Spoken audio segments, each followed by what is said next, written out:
Ingsun ningali manungsa saka wetan, saka panjenengan adoh, panjenengan adoh, panjenengan adoh, aku jauh. Wong panjenengan adoh wong orang.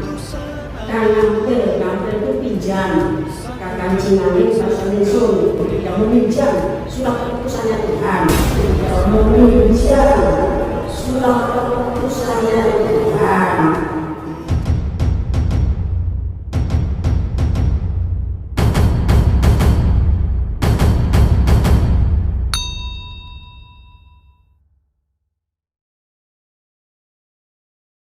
Itu berkatilah kami semuanya, urapilah kami dengan Roh yang Maha Kudus, berikan kepada kami hati seorang hamba yang menundukkan diri kepada firman Tuhan, berikan kepada kami hati seorang sahabat yang layak menerima semua rahasia Tuhan, berikan kepada kami hati seorang pengantin perempuan mempelai anak domba yang tunduk taat pada firman perkataan suaminya dengan tidak berbantah-bantah seperti yang seharusnya dan tertulis di dalam 1 Korintus pasal 11 ayat 16. Urapilah kami dengan Roh yang Maha Kudus, berkati ibadah kami, berkati ibadah di tempat lain, berkati ibadah sekolah minggu, lindungi kami semuanya, rajut aling dengan kuasa Tuhan, utus para malaikat berkemah di sekeliling kami. Terima kasih. Dalam nama Tuhan Yesus Kristus kami berdoa. Amin.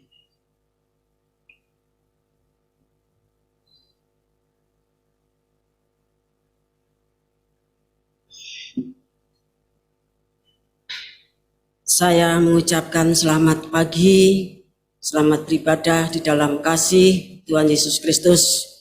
Kiranya damai sejahtera yang dimiliki Tuhan diberikan kepada kita semuanya, sekalipun damai sejahtera itu tidak seperti yang diberikan oleh dunia. Tema pemberitaan firman pagi hari ini, ya, saya akan berbicara tentang malaikat Garuda, kemudian strip, ya, Indonesia dalam rencana Tuhan. Kita akan baca terlebih dahulu Yesaya pasal 41. Kita baca ayat 1 sampai 7. Tuhan membangkitkan seorang pembebas. Dengarkanlah aku dengan berdiam diri, hai pulau-pulau. Hendaklah bangsa-bangsa mendapat kekuatan baru. Biarlah mereka datang mendekat, kemudian berbicara. Baiklah kita tampil bersama-sama untuk berperkara. Siapakah yang menggerakkan dia dari timur, menggerakkan dia yang mendapat kemenangan di setiap langkahnya, yang menaklukkan bangsa-bangsa ke depannya, dan menurunkan raja-raja. Pedangnya membuat mereka seperti debu, dan panahnya membuat mereka seperti jerami yang tertiup. Ia mengejar mereka dan dengan selamat ia melalui jalan yang belum pernah diinjak kakinya. Siapakah yang melakukan dan mengerjakan semuanya itu? Dia yang dari dahulu memanggil bangkit keturunan-keturunan, aku, Tuhan, yang terdahulu, dan bagi mereka yang terkemudian, aku tetap Dia juga. Pulau-pulau telah melihatnya dan menjadi takut, ujung-ujung bumi pun menjadi gemetar. Mereka datang dan makin mendekat. Yang seorang menolong yang lain dan berkata kepada temannya, kuatkanlah hatimu. Tukang besi menguatkan hati tukang emas, dan orang yang memipihkan logam dengan martil menguatkan hati orang yang menempa di atas landasan. Ia berkata tentang patrian, itu baik, lalu menguatkannya dengan paku-paku sehingga tidak goyang. Terima kasih. Ya, ini karakter tim dari timur. Sekalipun harus melewati jalan yang belum pernah diinjak oleh kakinya, tetapi karena yang mengerjakan itu, yang melakukan itu Tuhan. Ya, Tuhan yang dari dahulu memanggil bangkit keturunan-keturunan. Tuhan yang memanggil umatnya pada setiap zaman, ya, untuk menjadi pembebas umat Tuhan, ya. Maka Tuhan yang terdahulu itu tuh juga Tuhan yang terkemudian. Artinya Tuhan yang memimpin kegerakan pada zaman kitab Kejadian, pada zaman Perjanjian Lama, Tuhan yang memimpin kegerakan pada zaman Kisah Para Rasul, ya, pada zaman rasul-rasul bergerak, sampai Tuhan yang memimpin kegerakan kitab Wahyu pada akhir zaman itu adalah Tuhan yang sama, ya. Nah, dikatakan pulau-pulau itu sudah melihat, ya, bahkan ujung-ujung bumi sudah mengerti. Bapak Ibu ngasih Tuhan, bumi, pulau, ya, bahkan semua ciptaan Tuhan, kayu, rumput, ya, benda-benda kecil itu seperti lumut, ya, dan kemudian yang nempel pada pohon lainnya itu bisa berbicara kalau diajak berbicara oleh Salomo, orang yang punya hikmat marifat. Jadi orang yang punya hikmat marifat itu bisa berbicara kepada laut, bisa berbicara kepada pulau-pulau, bisa berbicara kepada binatang, tumbuhan, bisa berbicara kepada batu, kepada para malaikat, ya, kepada sesama, dan kepada Tuhan, ya. Sini dikatakan karakter dari kegerakan dari timur itu ayat 6, yang seorang menolong yang lain dan berkata kepada temannya, kuatkanlah hatimu. Itu karakter tim dari timur. Jadi satu sama lain itu saling menguatkan, ya. Kemudian tukang besi menguatkan hati tukang emas. Orang yang memimpikan logam dengan martil menguatkan hati orang yang menempa di atas landasan. Jadi pekerjaan itu jenisnya banyak, tapi satu sama lain itu saling menguatkan, ya. Kemudian ia berkata tentang patrian, itu baik, lalu menguatkannya dengan paku-paku sehingga tidak goyang. Jadi kalau ada orang bekerja di dalam tim ini, satu sama lain itu harus saling menguatkan, satu sama lain harus mengatakan itu baik. Karena tubuh Kristus dari ujung rambut sampai kepala itu tidak ada yang tidak bagus. Ketika Tuhan menciptakan di dalam kitab Kejadian pasal 1, Tuhan katakan selalu yang diperbuat Tuhan itu baik. Masakan tubuh Kristus tidak baik? Ya. Jadi itu baik. Kemudian masing-masing menguatkan. Caranya menguatkan bagaimana? Ya, diberikan nasihat, ya. Kemudian didoakan. Itu karakter tim dari timur. Selalu berkata, kamu baik, kamu baik, kamu baik. Kemudian dia berdoa supaya paku-paku itu tidak goyang. Ya, itu tim dari timur. Ya, namun demikian, ya, sebelum nanti kita berbicara tentang tema kita yaitu Malaikat Garuda dan Indonesia dalam rencana Tuhan, kita akan membaca terlebih dahulu kitab Yesaya pasal 45.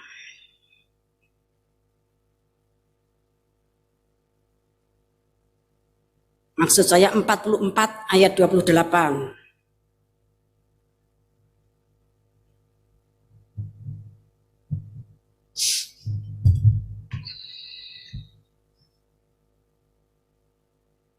Akulah yang berkata tentang Kores, dia gembalaku. Segala kehendakku akan digenapinya dengan mengatakan tentang Yerusalem. Baiklah ia dibangun, dan tentang bait suci, baiklah diletakkan dasarnya. Nah, jadi Nabi Yesaya itu bernubuat tentang Kores, ya, yang nanti akan dipakai Tuhan. Ya, dikatakan bahwa Kores itu diangkat oleh Tuhan untuk menjadi gembala untuk Israel. Ya, ini nubuatan. Sedangkan penggenapannya, ya, itu masih sekitar 150 tahun yang akan datang. Berarti Kores itu belum lahir. Berarti Israel itu belum dibuang ke Babel. Tapi Tuhan sudah bernubuat melalui Yesaya bahwa nanti Kores itu akan dilantik oleh Tuhan menjadi gembala Israel. Dan Tuhan memberikan tugas bahwa dia itu nanti akan membangun Yerusalem, ya, dan akan meletakkan dasar dari bait suci. Padahal bait sucinya waktu itu sudah ada, ya, belum roboh juga. Tapi begitulah firman Tuhan, nubuat itu seperti itu, ya. Jadi Kores itu memang ditetapkan untuk, ya, membangun Yerusalem dan meletakkan dasar dari bait suci. Kemudian kita baca pasal 45 ayat 1 sampai 5.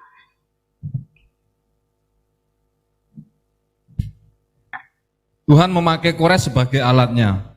Beginilah firman Tuhan, inilah firmanku kepada orang yang kuurapi, kepada Kores yang tangan kanannya kupegang, supaya aku menundukkan bangsa-bangsa di depannya dan melucuti raja-raja, supaya aku membuka pintu-pintu di depannya, dan supaya pintu-pintu gerbang tidak tinggal tertutup. Aku sendiri hendak berjalan di depanmu, dan hendak meratakan gunung-gunung, hendak memecahkan pintu-pintu tembaga, dan hendak mematahkan palang-palang besi. Aku akan memberikan kepadamu harta benda yang terpendam dan harta kekayaan yang tersembunyi, supaya engkau tahu bahwa akulah Tuhan Allah Israel yang memanggil engkau dengan namamu.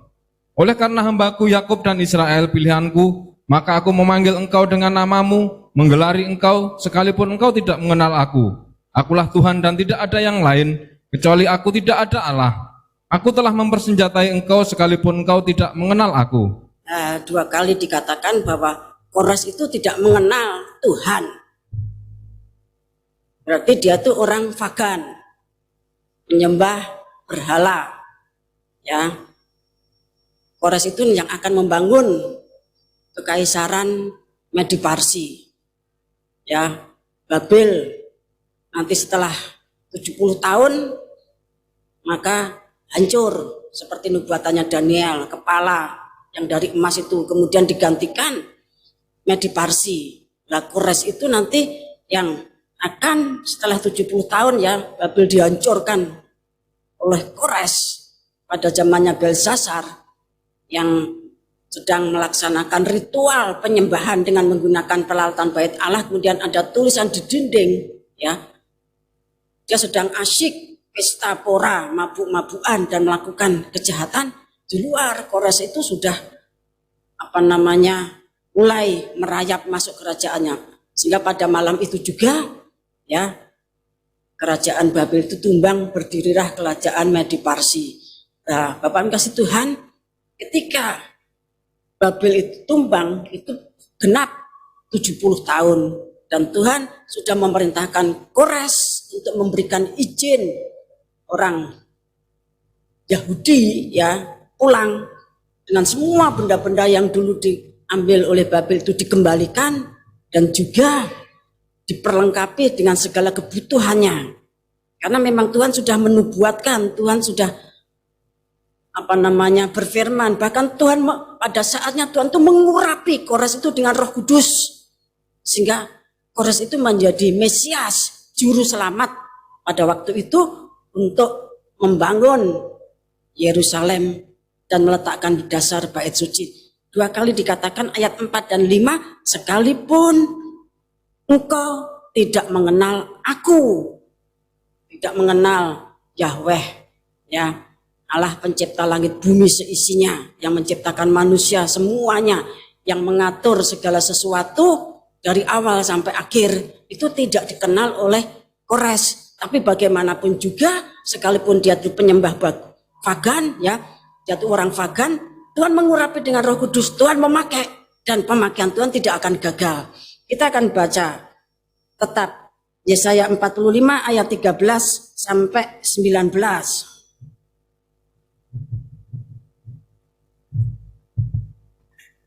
Akulah yang menggerakkan Kores untuk maksud penyelamatan, dan aku akan meratakan segala jalannya. Dialah yang akan membangun kotaku, dan yang akan melepaskan orang-orangku yang ada dalam pembuangan, tanpa bayaran dan tanpa suap, firman Tuhan semesta alam. Nah, jadi Kores itu memang untuk melepaskan orang-orang yang dulu dibuang di Babel, tanpa bayaran dan tanpa suap, kata Tuhan.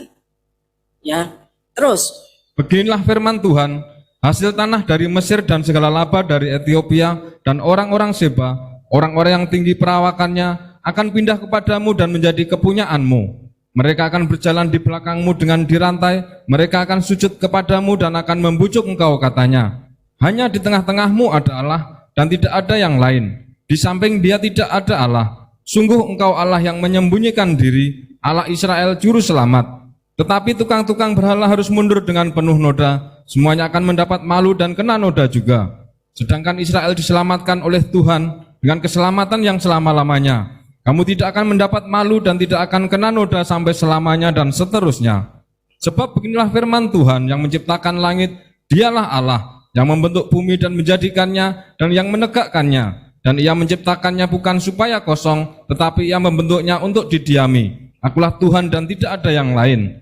Tidak pernah aku berkata dengan sembunyi atau di tempat bumi yang gelap. Tidak pernah aku menyuruh keturunan Yakub untuk mencari aku dengan sia-sia. Aku Tuhan selalu berkata benar, selalu memberitakan apa yang lurus. Ya, Tuhan itu kalau menyuruh manusia mencari Tuhan, menyembah Tuhan, itu tidak dengan sia-sia, tapi ada upah.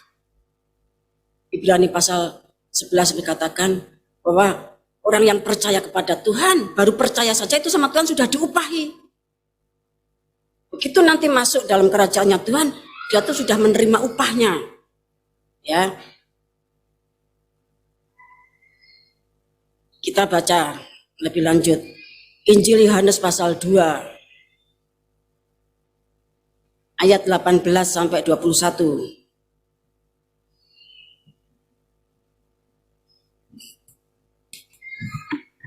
Orang-orang Yahudi menantang Yesus, katanya, tanda apakah dapat engkau tunjukkan kepada kami bahwa engkau berhak bertindak demikian? Jawab Yesus kepada mereka, rombak bait Allah ini dan dalam 3 hari aku akan mendirikannya kembali. Nah, jadi ucapan ini sudah perhatikan. Tuhan Yesus berkata kepada mereka, rombak bait Allah ini. Yang disuruh merombak itu mereka. Dan di dalam 3 hari aku akan mendirikannya kembali. Terus ayat 20. Lalu kata orang Yahudi kepadanya, 46 tahun orang mendirikan bait Allah ini dan engkau dapat membangunnya dalam 3 hari. Tetapi yang dimaksudkannya dengan bait Allah ialah tubuhnya sendiri. Terima kasih. Tuhan Yesus sudah mulai berbicara tentang tubuhnya sendiri atau tubuh Kristus. Tetapi orang-orang Yahudi masih bersikukuh dengan bait suci. Yang pada waktu pembicaraan ini ya ditulis, itu pembangunan bait suci itu sudah berjalan 46 tahun. Itu belum selesai, masih terus. Selesainya nanti tahun 64. Tahun 70 dihancurkan. Berarti cuma ada selisih ya. Bisa menggunakan cara grand opening ya secara total itu 6 tahun. Berarti pembangunannya itu waktunya ya dibangun sejak sebelum Masehi oleh Herodes ya, direnovasi, diperlebar dan diperindah, diperbagus sampai tahun 64 Masehi. Nah, waktu ucapan ini ditulis itu sudah 46 tahun ya, berarti bangunnya tuh lama banget, digunakan 6 tahun secara penuh, tahun 70 dihancurkan. Kita baca Matius 26 ayat 59 sampai 61.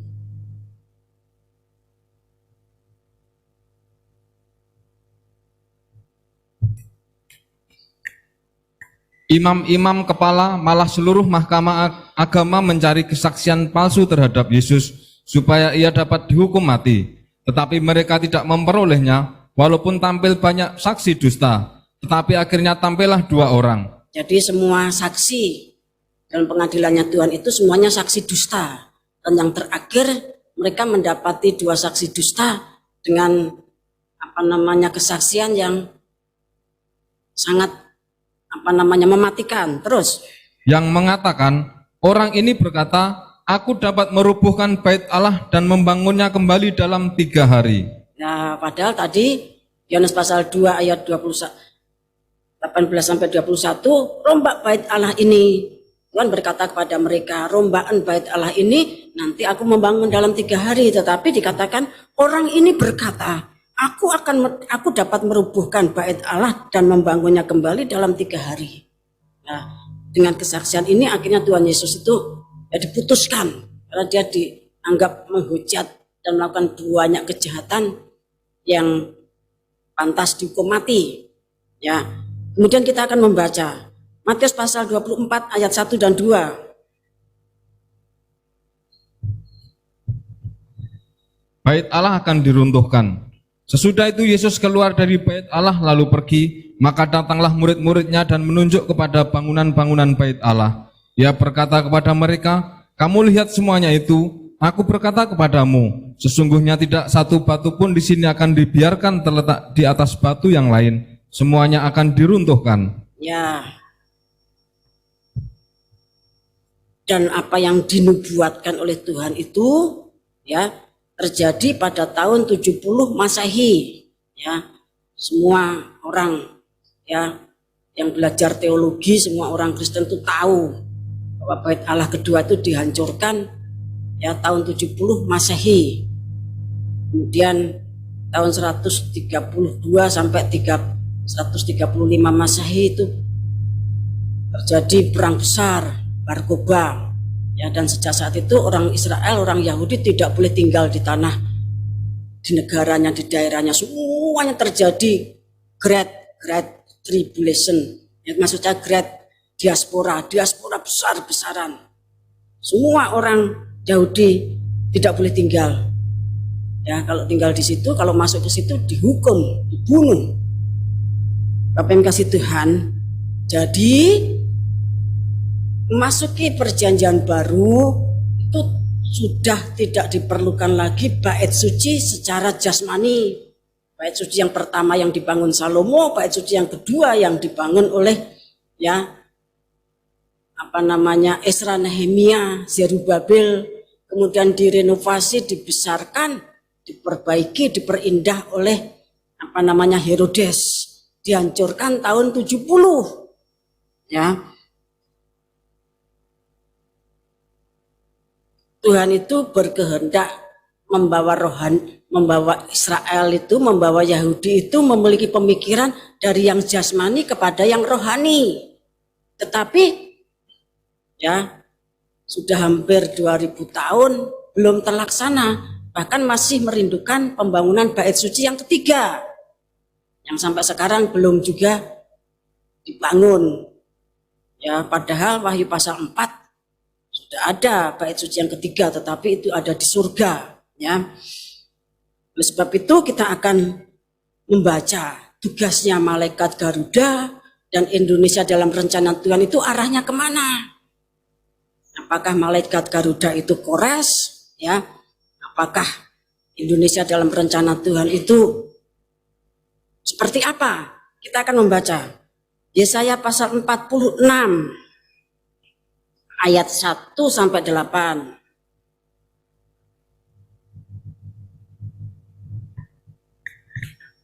Para dewa Babel tidak berdaya. Dewa Babel sudah ditundukkan, dewa Nebo sudah direbahkan, patung-patungnya sudah diangkut di atas binatang, di atas hewan. Yang pernah kamu arak, sekarang telah dimuatkan sebagai beban para binatang yang lelah, yang tidak dapat menyelamatkan bebannya itu. Dewa-dewa itu bersama-sama direbahkan dan ditundukkan, dan mereka sendiri harus pergi sebagai tawanan. Dengarkanlah aku, hai kaum keturunan Yakub, hai semua orang yang masih tinggal dari keturunan Israel, hai orang-orang yang kudukung sejak dari kandungan, hai orang-orang yang kujunjung sejak dari rahim. Sampai masa tuamu aku tetap dia, dan sampai masa putih rambutmu aku menggendong kamu. Aku telah melakukannya dan mau menanggung kamu terus. Aku mau memikul kamu dan menyelamatkan kamu. Kepada siapakah kamu hendak menyamakan aku, hendak membandingkan dan mengumpamakan aku, sehingga kami sama? Orang mengeluarkan emas dari dalam kantongnya dan menimbang perak dengan daging. Mereka mengupah tukang emas untuk membuat Allah dari bahan itu. Lalu mereka menyembahnya, juga sujud kepadanya. Mereka mengangkatnya ke atas bahu dan memikulnya, lalu menaruhnya di tempatnya. Di situ ia berdiri dan tidak dapat beralih dari tempatnya. Sekalipun orang berseru kepadanya, ia tidak menjawab, dan ia tidak menyelamatkan mereka dari kesesakannya. Ingatlah hal itu dan jadilah malu, pertimbangkanlah dalam hati, hai orang-orang pemberontak. Terima kasih. Ya, ini berbicara tentang para dewa Babel tidak berdaya. Ya, itu tentunya Babel sejak kitab Kejadian, kemudian Babel selanjutnya, Babel zamannya Nebukadnezar, ya. Bahkan Babel di dalam kitab Wahyu pasal 17 sampai 18. Ya. Karena setiap firman Tuhan itu tidak berhenti digenapi satu kali terus selesai. Kalau begitu namanya bukan firman nubuatan tetapi sejarah. Tapi setiap firman Tuhan itu bersifat kekal, dulu, sekarang, dan yang akan datang firman itu tetap sama. Dan setiap firman itu memiliki karakter digenapi, ya, ganda, ya, kadang digenapkan atas satu orang, satu kelompok, atas satu negara, satu wilayah, bahkan kadang untuk seluruh muka bumi. Dan nubuatan itu bersifat progresif. Progresifnya artinya semakin maju, semakin maju, semakin maju, ya. Kalau firman Tuhan ini sudah, ya, zaman itu saja, berarti kita yang hidup pada akhir zaman ini cuma membaca sejarah. Sejarah itu tidak ada kuasanya. Yang punya kuasa itu firman Tuhan. Ya, firman Tuhan seperti pedang bermata dua. Tapi kalau perkataan sejarah itu cuma memberikan pengetahuan, ya. Kitab Wahyu sudah zaman dulu, ya. Tapi kitab Wahyu itu berbicara tentang akhir zaman, ya, bagaimana akhir zaman itu diselesaikan dan bagaimana Tuhan itu datang, bagaimana kita mempersiapkan diri, ya. Jadi Bapak yang kasih Tuhan, ya, semua orang yang masih tinggal dari keturunan Israel itu berbicara tentang Israel sisa, ya. Mereka itu orang yang didukung oleh Tuhan sejak dari kandungan, yang dijunjung oleh Tuhan sejak dari rahim sampai masa tuanya, sampai putih rambutnya. Tuhan itu tetap Dia yang dulu pernah dijanji kepada Abraham, Ishak dan Yakub, ya. Dia tetap menggendong, menanggung, memikul dan menyelamatkan Israel, ya. Semua nubuatan itu, Bapak yang kasih Tuhan, apalagi kalau kita kembali kepada Kejadian pasal 15, bahwa dari benihnya Abraham itu nanti semua bangsa diberkati. Oleh sebab itu siapa yang memberkati, diberkati, yang mengutuk, dikutuk. Ya. Jadi pemakaian malaikat Garuda Indonesia dalam rencana Tuhan, ya, itu untuk memperhatikan Israel sisa.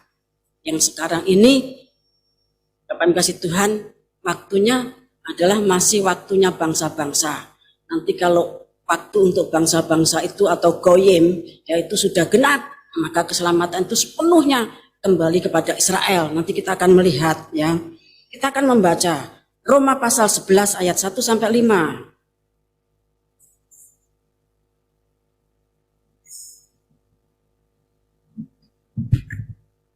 Sisa Israel. Maka aku bertanya, adakah Allah mungkin telah menolak umatnya? Sekali-kali tidak, karena aku sendiri pun orang Israel dari keturunan Abraham dari suku Benyamin.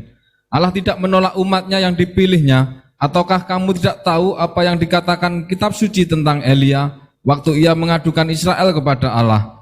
Tuhan, nabi-nabimu telah mereka bunuh, mezbah-mezbahmu telah mereka runtuhkan, hanya aku seorang dirilah yang masih hidup dan mereka ingin mencabut nyawaku. Tetapi bagaimanakah firman Allah kepadanya? Aku masih meninggalkan 7.000 orang bagiku yang tidak pernah sujud menyembah Baal. Demikian juga pada waktu ini ada tinggal suatu sisa menurut pilihan kasih karunia. Ya, jadi sepanjang zaman Tuhan itu menggenapi janjinya. Ya, janjinya kepada Abraham, Ishak dan Yakub, pada Raja Daud dan kepada orang-orang Israel. Sekalipun Israel itu tegar tengkuk, memberontak dan lain sebagainya, apa yang diperbuat, Tuhan itu tetap setia dengan janjinya. Israel itu tetap ada Israel sisa menurut pilihan kasih karunia. Seperti pada zaman dulu ketika Elia itu dikejar-kejar oleh Isabel, mau dibunuh. Elia pikir tinggal seorang diri, tetapi kemahakuasaan Tuhan itu dahsyat. Tuhan itu ternyata punya 7.000 orang yang tidak menyembah Baal. Ya, kita lanjutkan ayat 17 sampai 24 dari Roma pasal 11. Karena itu apabila beberapa cabang telah dipatahkan dan kamu sebagai tunas liar telah dicangkokkan di antaranya dan turut mendapat bagian dalam akar pohon zaitun yang penuh getah, janganlah kamu bermegah terhadap cabang-cabang itu. Jikalau kamu bermegah, ingatlah bahwa bukan kamu yang menopang akar itu, melainkan akar itu yang menopang kamu. Mungkin kamu akan berkata, ada cabang-cabang yang dipatahkan supaya aku dicangkokkan di antaranya sebagai tunas. Baiklah, mereka dipatahkan karena ketidakpercayaan mereka, dan kamu tegak tercacak karena iman. Janganlah kamu sombong, tetapi takutlah. Sebab kalau Allah tidak menyayangkan cabang-cabang asli, Ia juga tidak akan menyayangkan kamu. Sebab itu perhatikanlah kemurahan Allah dan juga kekerasannya, yaitu kekerasan atas orang-orang yang telah jatuh, tetapi atas kamu kemurahannya, yaitu jika kamu tetap dalam kemurahannya. Jika tidak, kamu pun akan dipotong juga. Tetapi mereka pun akan dicangkokkan kembali jika mereka tidak tetap dalam ketidakpercayaan mereka, sebab Allah berkuasa untuk mencangkokkan mereka kembali.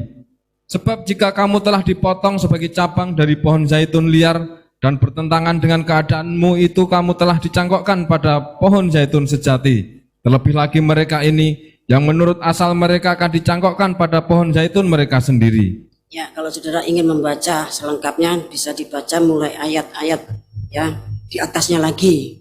Tetapi intinya kita ini sebagai zaitun liar yang diambil dari hutan. Namanya zaitun liar itu biasanya tumbuhnya di hutan, ya, pohon ara hutan, pohon ara yang liar, ya, itu tumbuhnya di hutan. Biasanya buahnya kecil-kecil, ya, sehingga tidak bisa dimakan kecuali oleh binatang-binatang hutan. Nah, kita ini zaitun liar sama Tuhan patahkan, kemudian kita dicangkokkan pada pohon zaitun asli. Artinya kita menerima Tuhan Yesus Kristus, zaitun asli. Jadi kita ini cangkokan, ya. Nah, kita ini, supaya kita bisa dicangkokkan, yang asli itu dipatahkan sama Tuhan sehingga kita disambungkan di situ. Artinya apa? Israel itu karena dia tidak percaya, bahkan mereka membunuh Tuhan Yesus Kristus, bersekutu dengan Farisi, Saduki, imam-imam dan orang-orang Romawi, bahkan karena dosa-dosa kita, ya, mereka dipatahkan. Tapi apakah mereka akan dipatahkan terus? Ya, dikatakan dalam Roma tadi, ya, kita jangan sombong, kita jangan mentang-mentang, kemudian kita jangan sewenang-wenang, ya. Kalau mereka itu dipatahkan karena tidak percaya, kamu tegak tercacak karena kamu punya iman. Nah, kalau imanmu nanti gugur, kamu juga akan dipatahkan. Kita tuh tegak tercacak karena iman. Kalau kita kehilangan iman, ya kita akan dipatahkan. Dan Israel itu satu saat akan dicangkokkan kembali. Sedangkan kita yang dari zaitun liar, tidak punya sifat-sifat seperti zaitun asli, bisa Tuhan mencangkokkan, apalagi dahan zaitun asli. Untuk mencangkokkannya gampang sekali. Tuhan katakan mereka akan dicangkokkan kembali, ya, pada pohon zaitun mereka sendiri. Artinya apa? Kita berbicara tentang Yesaya 46 ayat 1 dan 8 itu berbicara tentang Israel sisa, ya. Indonesia dalam rencana Tuhan, malaikat Garuda, Tuhan Yesus Kristus sebagai pemimpin besarnya, 7 guru, 70 penatua, 490 penghulu, kemudian hierarki 2 para hamba-hamba Tuhan, para imam-imam yang rajani jemaat, ya. Itu semuanya bekerja bukan untuk membangun bait Allah di sana, bukan untuk meletakkan bait landasan atau dasar bait Allah, bukan untuk membangun kota Yerusalem, bukan. Tetapi kita akan dipakai Tuhan untuk membangkitkan cemburu dari Israel sisa. Ya, jadi kita ini bukan Kores, ya. Kores itu sudah wafat. Kasih Tuhan, tugasnya sudah selesai, membebaskan orang Israel yang ditawan di Babel. Kita tidak harus membebaskan orang Yahudi yang ditawan di Babel. Kita tidak mengembalikan benda-benda bait Allah. Kita dong saja tidak, melihat saja belum pernah, ya. Kita tidak membangun kota Yerusalem, kita tidak meletakkan dasar bait suci, tetapi kita bekerja untuk Israel sisa. Ya, kita akan baca lebih lanjut ayat 25 sampai 36.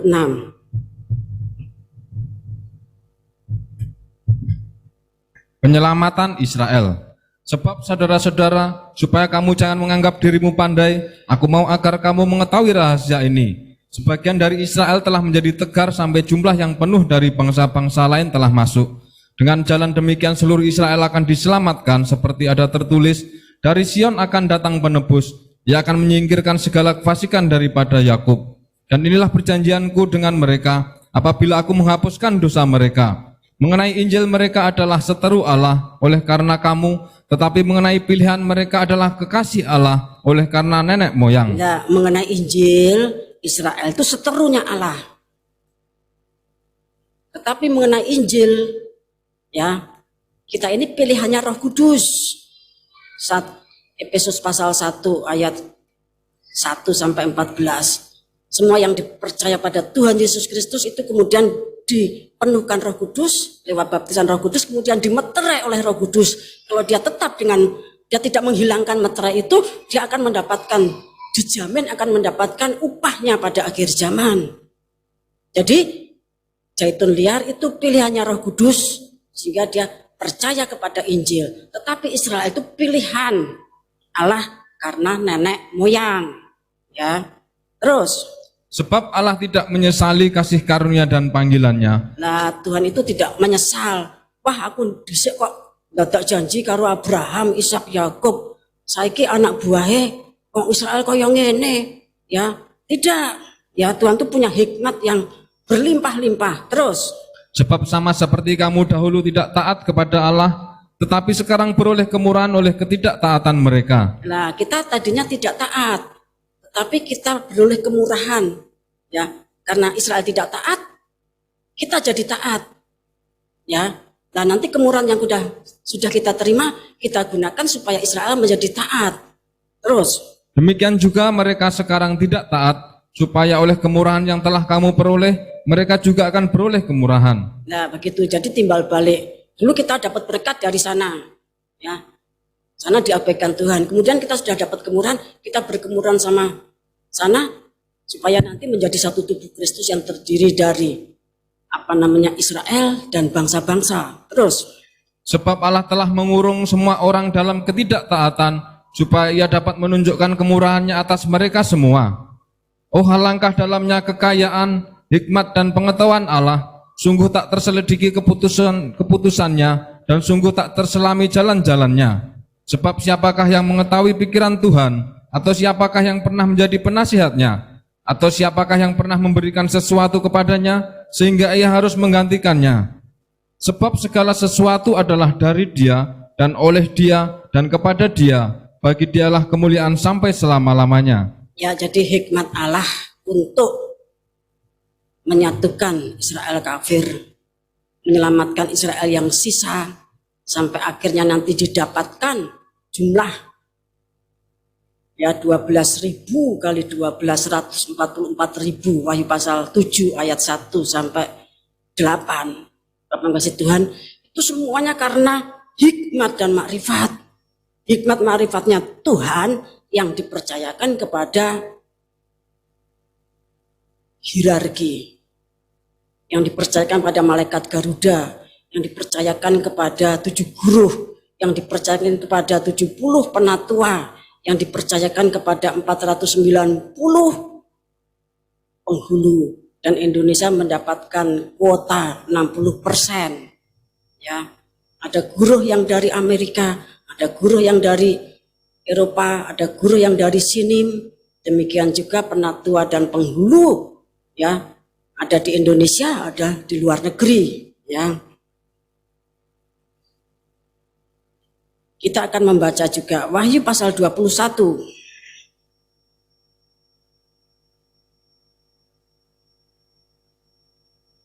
Kita baca ayat 9 sampai 14.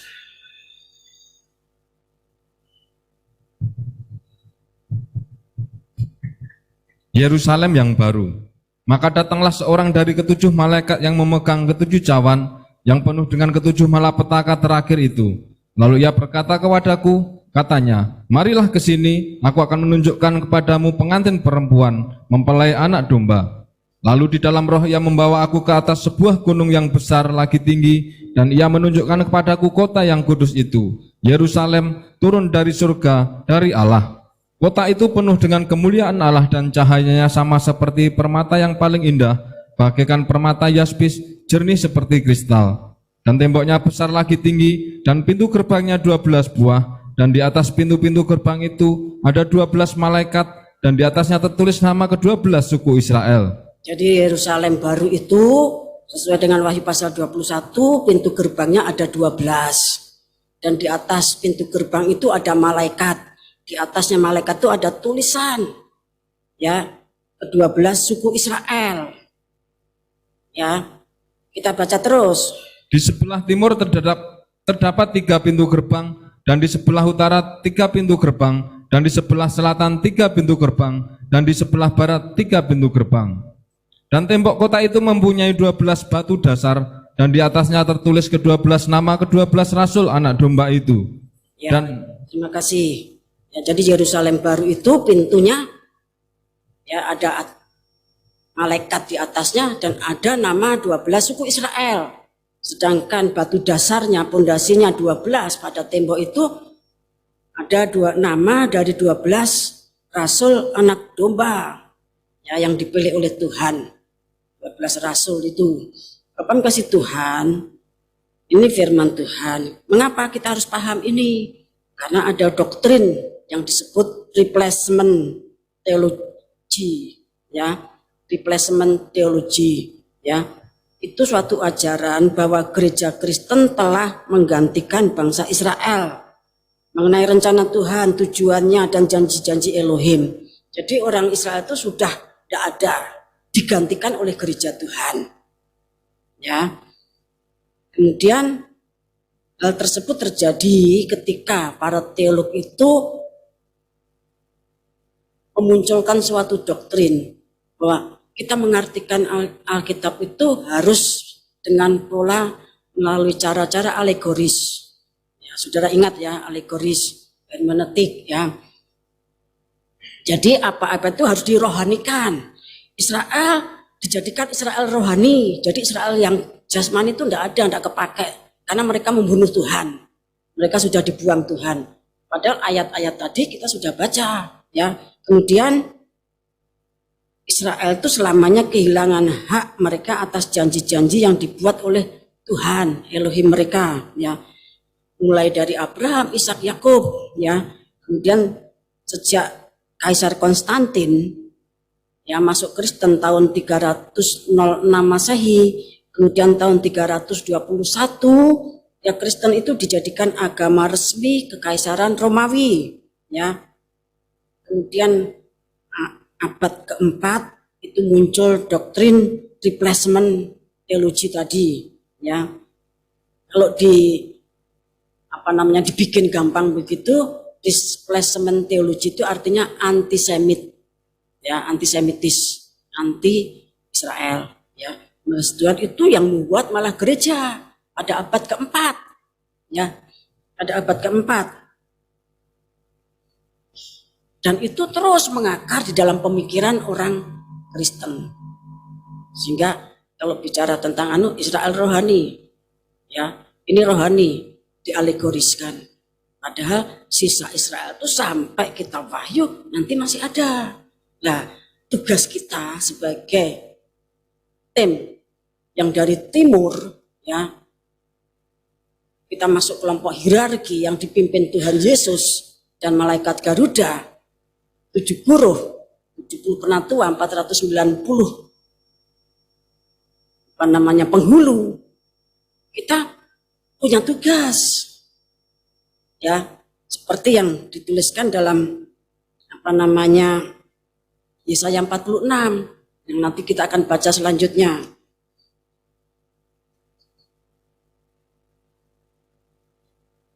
Saudara bisa mempelajari lebih lanjut tentang replacement teologi, ya, itu di internet atau di Google atau di artikel-artikel yang lainnya, ya.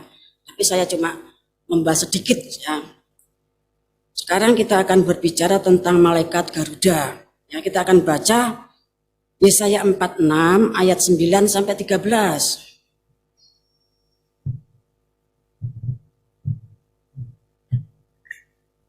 Ingatlah hal-hal yang dahulu dari sejak purbakala, bahwasannya akulah Allah dan tidak ada yang lain. Akulah Allah dan tidak ada yang seperti aku, yang memberitahukan dari mulanya hal yang kemudian, dan dari zaman purbakala apa yang belum terlaksana, yang berkata keputusanku akan sampai dan segala kehendakku akan kulaksanakan, yang memanggil burung buas dari timur dan orang yang melaksanakan putusanku dari negeri yang jauh. Aku telah mengatakannya, maka aku hendak melangsungkannya. Aku telah merencanakannya, maka aku hendak melaksanakannya. Dengarkanlah aku, hai orang-orang yang congkak, orang-orang yang jauh dari kebenaran. Keselamatan yang daripadaku tidak jauh lagi, sebab aku telah mendekatkannya, dan kelepasan yang kuberikan tidak bertangguh lagi. Aku akan memberikan kelepasan di Sion dan keagunganku kepada Israel.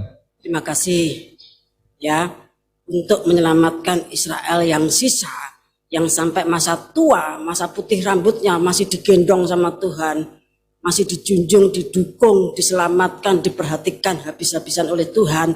Maka Tuhan itu dia pertama-tama mendeklarasikan dirinya. Kita baca ulang ya, ayat 9. Ingatlah hal-hal yang dahulu dari sejak purbakala, bahwasanya akulah Allah dan tidak ada yang lain. Akulah Allah dan tidak ada yang seperti aku. Ya, jadi untuk penyelamatan Israel sisa dan akhirnya pemakaian atas malaikat Garuda dan tim Indonesia dalam rencana Tuhan, Tuhan itu mendeklarasikan dirinya bahwa dia itu Allah yang sejak zaman purba, yang menciptakan langit bumi dan seisinya. Tidak ada yang lain. Jadi yang merencanakan pemakaian Indonesia dalam rencana Tuhan itu bukan Allah lain, tetapi Allah pencipta langit bumi seisinya yang kita kenal dalam perjanjian baru, namanya Tuhan Yesus Kristus. Ya. Kita akan baca, nanti kita kembali lagi ke sini. Roma pasal 9 ayat 27 sampai 29.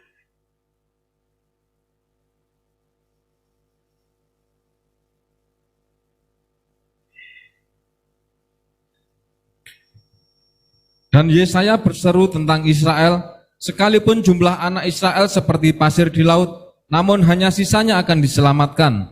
Sebab apa yang telah difirmankannya akan dilakukan Tuhan di atas bumi, sempurna dan segera. Dan seperti yang dikatakan Yesaya sebelumnya, seandainya Tuhan semesta alam tidak meninggalkan pada kita keturunan, kita sudah menjadi seperti Sodom dan sama seperti Gomora. Jadi Israel itu tidak seperti Sodom Gomora. Karena Tuhan itu selalu meninggalkan suatu sisa. Dan sampai pada zaman perjanjian baru suatu sisa itu ada. Ya. Dan Tuhan akan menyelamatkan mereka, dikatakan sebab apa yang telah difirmankannya akan dilakukan Tuhan di atas bumi sempurna dan segera. Ya. Israel yang sudah tua, yang rambutnya sudah putih, apa yang kasih Tuhan, itu tetap disayang Tuhan.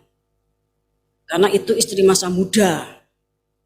Kitab-kitab mengatakan demikian, ya. Kita akan memahami tentang malaikat Garuda di dalam Alkitab, ya, bahasa Indonesia itu tidak ada yang sebutannya Garuda, ya, tidak ada. Mereka menyebutnya burung Raja Wali, burung Nasar dan sebagainya. Karena memang burung itu secara fisik di bumi itu tidak ada. Itu malaikat Garuda itu adalah burung mitos, ya. Kemudian itu ada ditulis di dalam Alkitab bahasa Jawa. Oleh sebab itu nanti akan saya bacakan dalam bahasa Jawa, saudara melihatnya dalam bahasa Indonesianya. Karena sejak kecil, sejak SD, ya masih di Masaran itu, saya tidak punya kitab Alkitab macam-macam. Ya, Alkitab saya ya bahasa Jawa itu. Jadi kalau membaca ya Alkitab bahasa Jawa itu, ya. Dan sekolah minggu waktu itu ya kadang di gereja yang berbahasa Indonesia, kadang di gereja yang berbahasa Jawa, ya. Sebab itu Saya membaca kitab Wahyu sejak SD itu ya kitab bahasa Jawa itu ya. Kita akan kembali ya, jadi rencana Tuhan atas penyelamatan sisa Israel itu akan dilaksanakan Tuhan di atas bumi ini sempurna dan segera ya. Kita kembali kepada Yesaya 46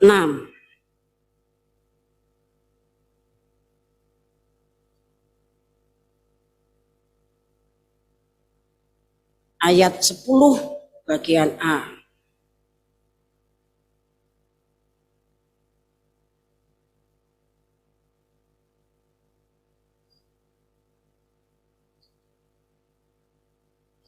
Mari, yang memberitahukan dari mulanya hal yang kemudian. Ya, itu tok yang dibaca ya. Yang memberitahukan dari mulanya hal yang kemudian. Ya, yang jadi Tuhan yang Maha Kuasa, yang sejak zaman purba bahkan Allah yang kekal sampai kekal, itu memberitahukan segala sesuatu dari permulaan ya sampai kemudian. Dibacakan bahasa Inggrisnya.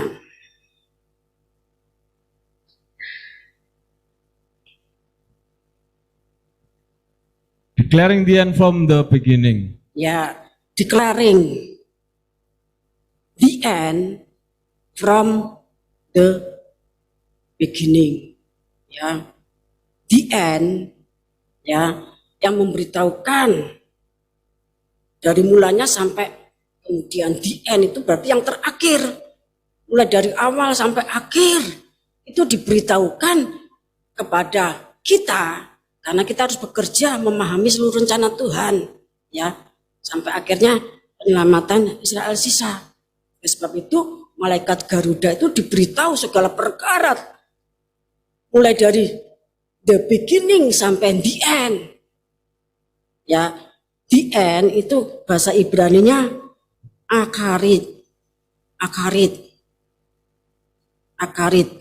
Kalau bahasa Indonesianya berarti itu akhirat. Ya, the end itu sama dengan akarit atau akhirat. Menurut KBBI itu berbicara tentang alam setelah kehidupan di dunia atau alam baka, di mana perbuatan jahat dan perbuatan baik itu mendapatkan pahala atau penghukuman. Jadi tim Garuda itu harus mengerti perkara-perkara mulai dari the beginning sampai the end. Nah, sedangkan the end itu sama dengan akhir zaman atau zaman akhir, kalau bahasa Jawanya the last day ya, the last day. Kalau dalam PL ya, the end itu artinya akhirat. Akharit bahasa Ibraninya. Nah, sedangkan kalau the end itu dalam bahasa Inggrisnya itu sama dengan the last day dalam bahasa Yunaninya. Kalau PP kan Yunaninya the last day atau the end itu bahasa Yunaninya eskatos. Ya. Maka dari perkataan eskatos itu muncul satu perkataan yang namanya eskatologi. Ya. Eskatos itu akhir zaman, logia itu ilmu pengetahuan, kalau logos itu firman, ya. Jadi dari zaman purbakala, dari sejak dunia belum dijadikan, kalau menurut Efesus pasal 1 ayat 3 dan 4, kita tuh sudah dipilih yang akan bekerja dalam pembangunan tubuh Kristus itu sudah dipilih. Ya, ketika datang di bumi mereka itu diasingkan, dikuduskan untuk bekerja. Dan mereka diurapi Roh Kudus. Roh Kudus itu jangan sampai hilang karena itu jaminan untuk menerima upah. Efesus pasal 1 mengatakan ayat 3 sampai 14 mengatakan demikian. Jadi kalau zaman PL, akhir zaman atau the end itu disebut sebagai akarit atau akhirat bahasa Arabnya. Lah kalau bahasa Yunaninya itu eskatos, ya, eskatologi, ya. Nah, berarti Bapak Ibu kasih Tuhan, malaikat Garuda itu mendapatkan pelajaran tentang akhirat, mendapatkan pelajaran tentang eskatologi. Tuhan membawa kepada zaman yang dahulu kala, zaman purba, pada zaman penciptaan, pada zaman ketika bintang timur itu jatuh, Kita akan membaca Yesaya pasal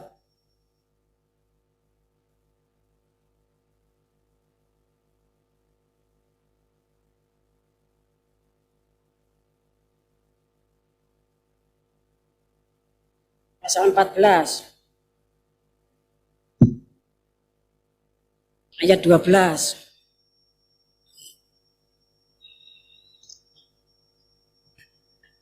Wah, engkau sudah jatuh dari langit, hai bintang timur putra fajar, engkau sudah dipecahkan dan jatuh ke bumi, hai yang mengalahkan bangsa-bangsa. Ya, ini sejarah kejatuhannya Lucifer atau Satan. Yesaya diberitahu, demikian juga malaikat Garuda itu diberitahu, sehingga tahu persis sejarah, the beginning, zaman purba, zaman permulaan, zaman ketika dia belum dilahirkan. Seperti Tuhan mendidik Ayub, apakah kamu tahu jalannya? Ya, matahari, apakah kamu tahu tempat gudangnya hujan batu? Waktu itu kamu sudah lahir dan umurmu sudah banyak, kata Tuhan kepada Ayub 38 demikian. Lah demikian juga tim Garuda, malaikat Garuda itu diberi mengerti tentang semua the beginning itu sampai the end, sampai eskatologi yang bukan, yang maksudnya yang diajarkan para teolog dan yang diajarkan Tuhan Yesus Kristus. Bagaimana akhir zaman, eskatologinya Tuhan. Ya, jadi the beginning itu diberitahukan sampai the end. Itu tidak ada yang tersembunyi. Ya, karena memang menyelidik ya, dengan segala macam pembayaran harga. Dan itu sudah dinubuatkan oleh Tuhan. Kita kembali kepada Yesaya pasal 46. Jadi yang memberitahukan siapa? Ya Tuhan yang mendeklarasikan dirinya di dalam ayat 9 tadi. Tuhan itu memberitahukan semua yang the beginning sampai the end. Ya. Kemudian dilanjutkan 10 bagian B. Dan dari zaman purbakala apa yang belum terlaksana. Terima kasih. Nah, dari the beginning sampai the end itu Yesaya diberitahu Tuhan, nanti orang ini akan dipercaya apa yang belum terlaksana. Kalau yang sudah dilaksanakan, ya itu sudah tugasnya masing-masing hamba Tuhan, masing-masing tokoh sesuai dengan zamannya masing-masing. Tetapi untuk malaikat Garuda ini melaksanakan apa yang belum terlaksana. Jadi dia tidak melaksanakan apa yang sudah dilaksanakan orang. Hamba Tuhan itu punya wilayah. Ya, Rasul Paulus itu tahu wilayahnya. Dia tidak ngobrak-abrik wilayahnya orang. Ya, seperti lembu, ya. Sapi itu kalau masih pedet anak, ya, itu suka lari kemana-mana ngobrak-abrik. Ya, dulu saya di Masaran, sapinya tetangga itu kalau baru lahir itu namanya pedet itu ngorak-arik kok tanaman-tanaman. Saya masih kecil takut, ya. Masuk rumah pintunya ditutup. Ya, Bapak Ibu kasih Tuhan. Demikian juga ayam. Wah, ayam itu sangat pengobrak-abrik. Ya, kita di Gelaga seringkali harus nomboi, ya, karena tanamannya orang diobrak-abrik. Nah, seorang hamba Tuhan itu punya wilayah kerja. Ya, punya wilayah kerja. Kalau wilayahnya rambut, ya dia tidak usah ngurusi rambut yang dikelek. Ya, kalau dia wilayahnya tangan, ya dia tidak usah ngurek-ngurek kuping sampai jebol kendangannya. Kalau tangan tidak usah ngupel sampai jebol hidungnya. Nek orang jebol hidungnya ramarem. Pemesi Tuhan. Demikian juga kita ini semuanya satu tubuh Kristus. Bahkan satu saat kita dengan Israel juga. Nah, sebab itu supaya kita paham, kita punya wilayah. Ya, Tuhan juga berfirman, apa yang belum terlaksana itu tugasmu, yang sudah dilaksanakan orang. Ya, itu sudah selesai, bukan untuk kamu. Yang sudah dilaksanakan Kores, itu bukan tugasnya malaikat Garuda. Ya.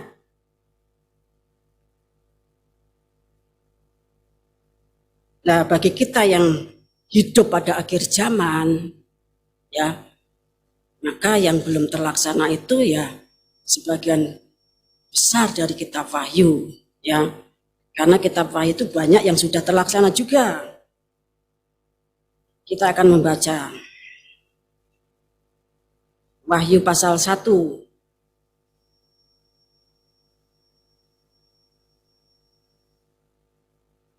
Ayat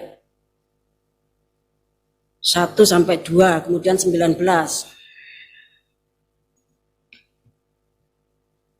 Inilah wahyu Yesus Kristus yang dikaruniakan Allah kepadanya, supaya ditunjukkannya kepada hamba-hambanya apa yang harus segera terjadi. Dan oleh malaikatnya yang diutusnya, ia telah menyatakannya kepada hambanya Yohanes. Nah, tadi supaya ditunjukkannya, nyatur besar kepada hamba-hambanya, apa yang harus segera terjadi. Terus, Yohanes telah bersaksi tentang firman Allah dan tentang kesaksian yang diberikan oleh Yesus Kristus, yaitu segala sesuatu yang telah dilihatnya. ayat 19. Karena itu tuliskanlah apa yang telah kau lihat, baik yang terjadi sekarang maupun yang akan terjadi sesudah ini. Ya, karena itu tuliskanlah apa yang telah kau lihat. Jadi apa yang dilihat Yohanes itu ditulis. Kemudian baik yang terjadi sekarang itu ya pada saat waktu Yohanes itu masih menulis, ya, maupun yang akan terjadi sesudah ini. Jadi di dalam kitab yang ditulis dan dilihat Yohanes kemudian ditulis itu ada yang akan terjadi segera sesudah ini.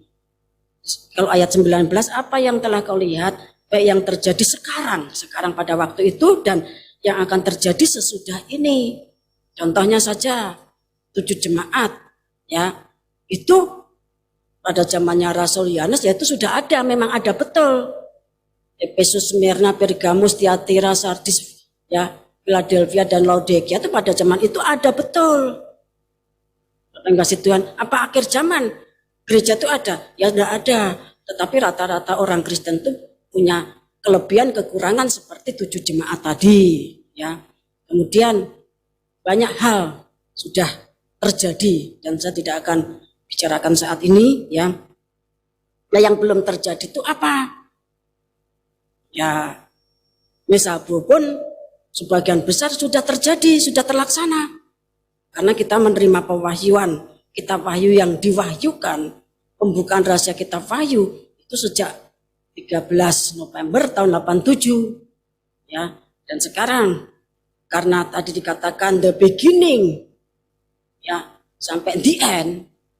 Nah, untuk memahami yang the beginning itu tidak bisa di dalam alam fisik ini. Darah daging tidak mampu. Dan untuk memahami semua eskatologinya Tuhan, ya, eskatos tadi, the end tadi, itu tidak bisa di dalam alam tubuh. Tubuh itu terbatas. Untuk masuk memahami semua perkara yang ada di surga, darah daging itu tidak bisa masuk kerajaan surga. 1 Korintus pasal 15 ayat 50. Nah, sebab itu dipelajari, dipahami, diselidiki semuanya di dalam jiwa dan roh, ya. Sampai nanti semuanya sudah selesai, maka dia akan turun di dalam Wahyu pasal 10, ya. Jadi Mesabu pun sudah terlaksana sebagian besar, ya. Masih ada beberapa dan 7 bokor itu nanti akan dicurahkan di dalam Wahyu pasal 15 ayat 1, ya. Kemudian kita akan membaca Yesaya 46 ayat 11.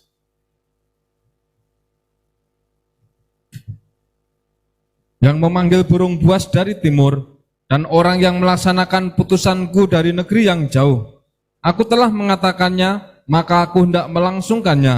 Aku telah merencanakannya, maka aku hendak melaksanakannya. Jadi Tuhan yang sudah memanggil burung buas dari timur, ya, Tuhan yang di dalam ayat 9 tadi mendeklarasikan, dia itu sudah merencanakan sejak zaman purba, sejak dunia belum dijadikan, ya, sejak masih di dalam kandungan orang tuanya, pemakaian itu tidak akan gagal, karena Tuhan akan, maka aku hendak melangsungkannya. Kalau Tuhan sudah merencanakan, maka Tuhan akan melaksanakan. Sudah perhatikan ya. Yesaya 46 di dalam ayat 11 ya, dalam bahasa Jawanya demikian. Ingsun nimbali manuk Garuda saka ing wetan, saka ing tanah kang adoh, tanah yang adoh, tanah kang adoh, adoh itu jauh. Saka ing tanah kang adoh wong itu orang. Kang ngampil itu pinjam. Kakancinganing karsaning sun yang meminjam surat keputusannya Tuhan. Kaya enggoning sun wis dawuhake, seperti Tuhan itu sudah memerintahkan dawuh itu perintahkan ya. Bakal sun tekaake ya. Kaya enggoning sun meranoto itu menata, mengatur, merencanakan, bakal sun tindakake uga ya.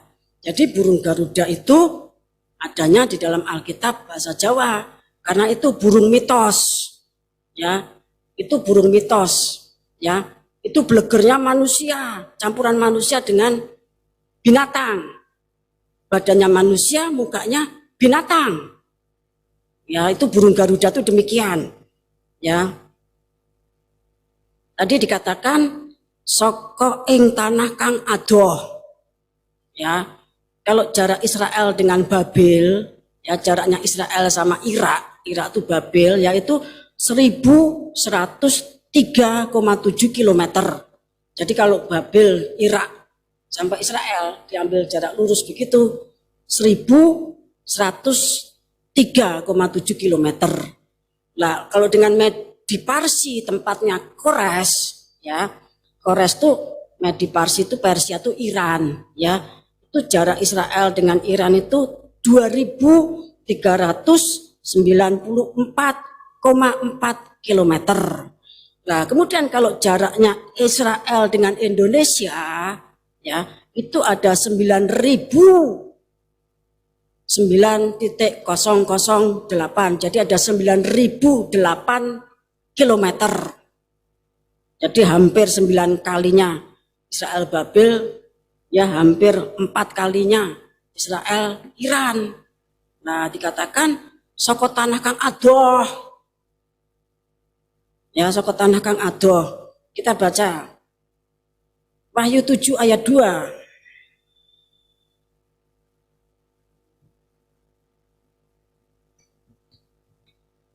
Dan aku melihat seorang malaikat lain muncul dari tempat matahari terbit. Ia membawa meterai Allah yang hidup, dan ia berseru dengan suara nyaring kepada keempat malaikat yang ditugaskan untuk merusakkan bumi dan laut. Nah, ini ya ketika pemeterian Israel, karena memang sulit, maka 4 guru dari Indonesia itu mogok. Wes rasa ngenteni, wes ndang kiamat wae. Nah, kemudian muncul malaikat yang muncul dari matahari terbit. Ya, 4 matahari terbit itu dari paling timur, ya. Itu menegur, jangan begitu. Ini rencana Tuhan, tidak bisa gagal. Sisa Israel sudah diselamatkan sehingga dimeterai 12.000,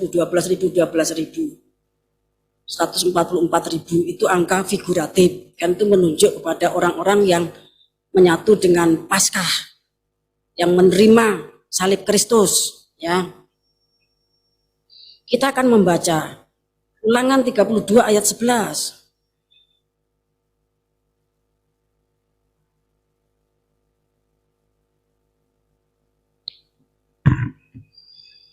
Laksana Raja Wali menggoyang bangkitkan isi sarangnya, melayang-layang di atas anak-anaknya, mengembangkan sayapnya menampung seekor dan mendukungnya di atas kepaknya. Nah, itu Musa itu berbicara tentang Tuhan yang memimpin eksodus orang Israel keluar dari Mesir menuju tanah Kanaan. Dia itu seperti Raja Wali yang setiap saat sarangnya itu dibongkar bangkir, digoyang-goyangkan supaya anak-anaknya itu belajar terbang, mau jatuh ditampung sama Tuhan, dilatih lagi. Saya akan baca dalam bahasa Jawanya.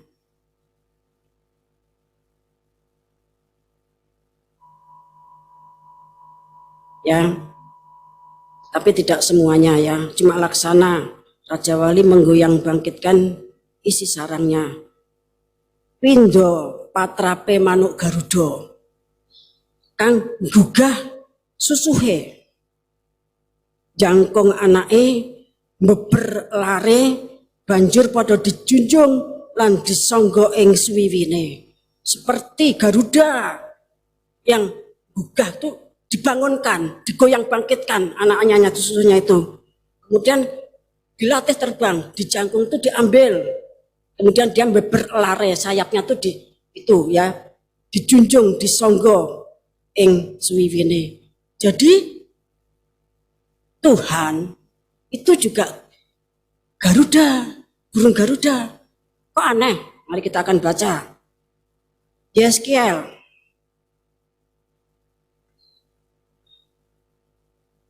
pasal 1 ayat 1 sampai 10.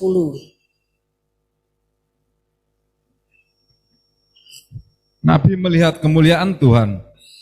Pada tahun ke-30 dalam bulan yang keempat, pada tanggal 5 bulan itu, ketika aku bersama-sama dengan para buangan berada di tepi sungai Kebar, terbukalah langit dan aku melihat penglihatan-penglihatan tentang Allah. Pada tanggal 5 bulan itu, yaitu tahun ke-5 sesudah Raja Yoyakin dibuang, datanglah firman Tuhan kepada Imam Yeskiel anak Busi di negeri orang Kasdim di tepi sungai Kebar, dan di sana kekuasaan Tuhan meliputi dia. Lalu aku melihat, sungguh angin badai bertiup dari utara dan membawa segumpal awan yang besar dengan api yang berkilat-kilat, dan awan itu dikelilingi oleh sinar. Di tengah-tengah api itu kelihatan seperti suasa mengkilat. Dan di tengah-tengah itu juga ada yang menyerupai 4 makhluk hidup, dan beginilah kelihatannya mereka menyerupai manusia. Nah, 4 makhluk hidup, ya, mereka menyerupai manusia. Terus dilanjutkan. Tetapi masing-masing mempunyai 4 muka, dan pada masing-masing ada pula 4 sayap. Ya, mereka itu menyerupai manusia, ya, tetapi masing-masing mempunyai 4 muka, ya, dan pada masing-masing ada pula 4 sayap. Terus. Kaki mereka adalah lurus dan telapak kaki mereka seperti kuku anak lembu. Kaki-kaki ini mengkilap seperti tembaga yang baru digosok. Pada keempat sisi mereka di bawah sayap-sayapnya tampak tangan manusia. Mengenai muka dan sayap mereka berempat adalah begini.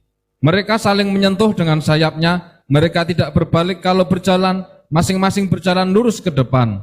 Muka mereka kelihatan begini. Keempatnya mempunyai muka manusia di depan, muka singa di sebelah kanan, muka lembu di sebelah kiri, dan muka Raja Wali di belakang. Ya, kemuliaan Tuhan yang dilihat oleh Yeskiel ini ada 4 makhluk. Ini manusia, tapi masing-masing itu punya 4 muka, ya, punya 4 muka. Dikatakan mukanya itu ada muka manusia itu di depan, kemudian muka singa itu di sebelah kanan, muka lembu sebelah kiri, lah muka Raja Wali di belakang. Ini saya bacakan ayat 10 ya. Mungguh pasemoneng raine padha kaya raining manusa, ing ngiringan tengen kabeh padha arai singa.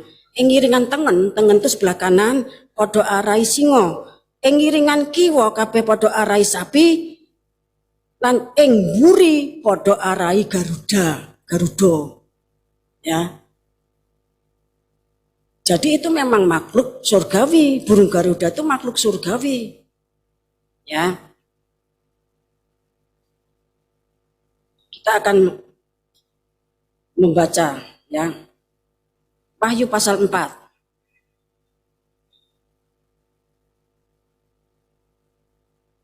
Ayat 6 sampai 7.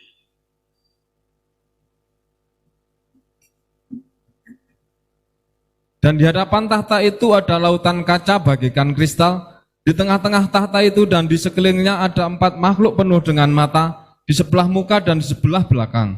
Adapun makhluk yang pertama sama seperti singa, dan makhluk yang kedua sama seperti anak lembu, dan makhluk yang ketiga mempunyai muka seperti muka manusia, dan makhluk yang keempat sama seperti burung nasar yang sedang terbang. Nah, ini sama ya dengan Yeskiel tadi, ya. Kalau dalam bahasa Jawanya, makhluk mau kang sepisan apindo singo, kang kapindo apindo pedet.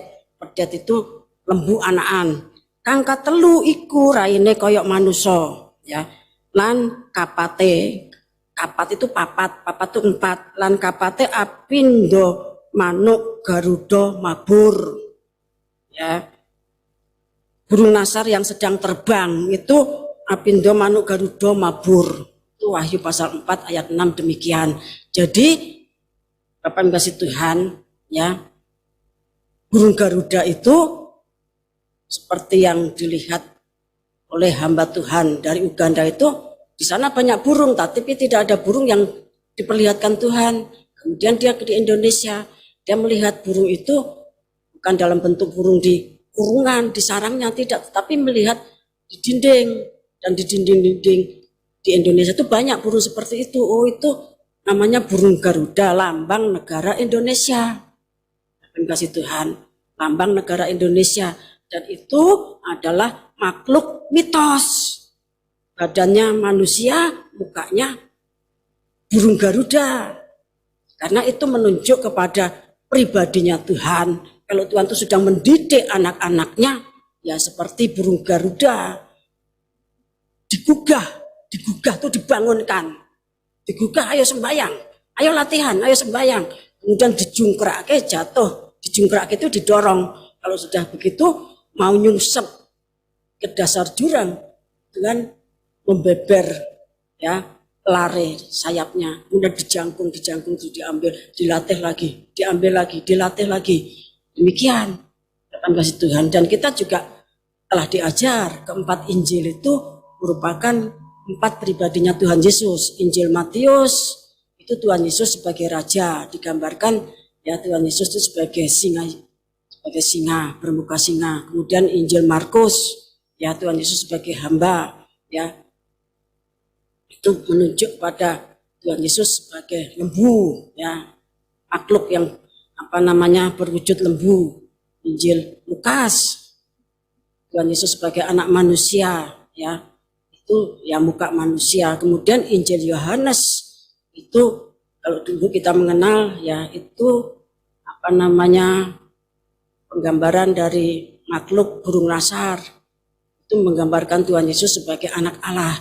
Berarti Tuhan burung Garuda itu memang makhluk mitos, itu makhluk surga, itu menunjuk kepada Tuhan Yesus Kristus, pemimpin besar dari hierarki, kepala dari tubuh Kristus, dan hambanya yang dari Indonesia itu adalah juga malaikat Garuda. Malaikat itu utusan, hamba utusan itu disebut malaikat, ya malaikat yang terbit dari tempat matahari, ya yang muncul dari tempat matahari terbit, ya Bapak kasih Tuhan.